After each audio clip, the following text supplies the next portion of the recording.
Throwing it back today to the first one of these I ever heard, the only one that you'll hear that I haven't written. A story about a small town in rural Pennsylvania called Smithhaven. And in Smithhaven, they were very particular about their time. Everything was on time. They didn't have any other technology besides clocks.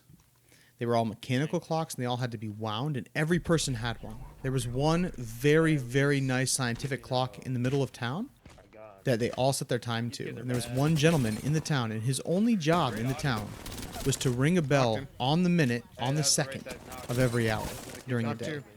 12 hours a day. That way everyone could sync their clocks and their watches, and everyone could always be on time. He was the timekeeper for the town. That's impressive. This gentleman did this his entire life, as his father and grandfather had done before him. Every day, 12 hours a day, down in the center of town, ringing the bell. It was a public position, paid for by the town. Very nice. But as he aged, he wanted to hand off the job to the next person taking it over, but he never had any children. He and his wife were unable to have children. So he put an ad on the local town hall asking for any takers who would take his job. Months passed, no one took the job until he got a call on his landline telephone asking, "Hey, I saw your ad still sitting on the town hall passing through. I'm interested in the job." It was a young voice, and the gentleman said, "Sure, I'll meet you there tomorrow. We'll see how you do." Tomorrow morning, he arrives early, and up walks this young man. And the gentleman looks at him and goes, this can't be the young man for the job. He has no arms. Get out. The young man walks up and says, "All right, what do we do?" And the old man says, "Well, it is 7 a.m. We need to ring the bell. In 5, 4, the kid goes, "I'll do it." "Okay."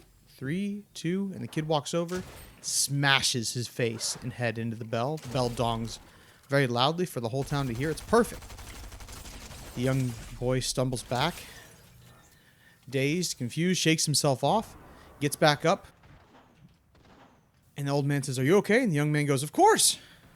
I'm just fine. I have no arms. I've had to learn to do many things with my head and my feet.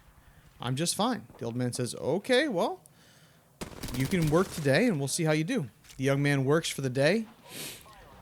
Everything works out, and the old man gives him the job. After many months of faithful ringing by the young man, the old man feels very safe and retired. He's with his wife on the farm, and one day, no ringing. Next day, no ringing. No one's ringing the bell. The old man goes down. The young man is nowhere to be found. The old man resigns himself to having to ring the bell the rest of his life and says, "I will ring it from now on." And a couple weeks later, a knock at his front door occurs. It's the police, and they say, "Hey, we found a body. We need to know who it belongs to." The old man takes a look at it and says, "What a tragedy. I met him once. I trained him. I wondered what happened to him. I don't know his name, but his face rings a bell." Reloading.